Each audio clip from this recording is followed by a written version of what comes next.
Right guys, I'm going to tell you a story, and by the end of the story you're going to know what a chanter is, right? This is the most typically Irish story that I've heard in a long time. In 1989, the 50A bus was turning around the corner at Christchurch Cathedral when it flipped onto its side and skidded down Wine Tavern Street. When this happened, there were 8 people on the bus. When the police arrived to the scene, there were 40 people on the bus.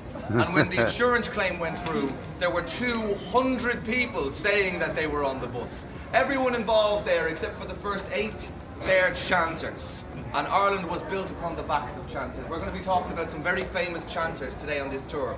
So, before we get going, I'm sure some of you have done some of the free tours around Europe. You're familiar with the free tour model.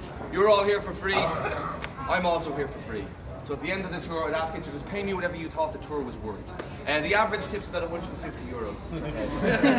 Chanters, right? Some of you might already be thinking that this does not look very old for a medieval castle. I think you've been duped. I think it's a fair enough thing to be thinking right now. The original castle was built by King John of England. King John was the mortal enemy of Robin Hood in the story of Robin Hood, and in real life was a renowned tyrannical bastard. If we've got any Game of Thrones fans here, think Ramsay Bolton, this kind of character. Very, very malicious man, tortured members of his own family that threatened his claim to the throne. One thing we actually have to thank King John for is King John wrote a very famous medieval document called the Magna Carta. Now, the Magna Carta, in some historical circles, is seen as the foundation of modern democracy. It was the first ever document that entitled you, a member of the public, to a trial by a jury of your peers should you be arrested for a crime.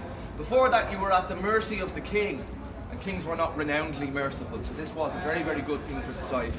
So King John built this castle in 1204, and that castle burnt down in 1684 because there was a tower that stood in that corner right there, and it was full to the brim of gunpowder because some moron thought that was a good idea, and then somebody set fire to the gunpowder store and it took half of the castle with it.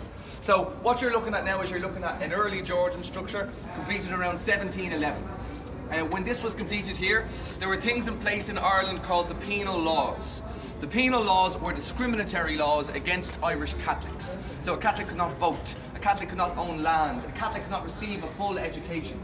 In poorer parts of the country, Catholics were also sold into slavery on the sugar plantations of the Caribbean.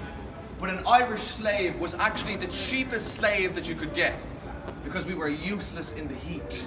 Couldn't really handle the heat too well. We get that little bit above 25 degrees and then it's fucking game over. It's sunstroke all around. There's an Irish influence alive and well in the Caribbean today, guys, and you wouldn't guess what it was. It's their accent.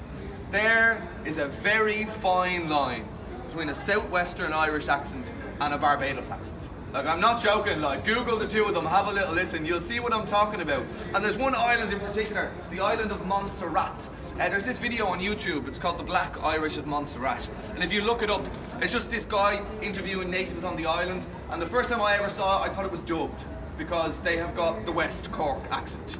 Like, not similar, not close, the exact same fucking accent that you hear in West Cork here in Ireland. It's bizarre.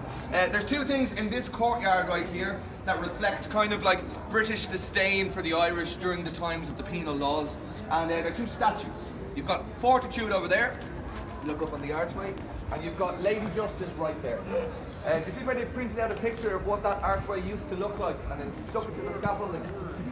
In Ireland, that means that scaffolding is going to be there for a long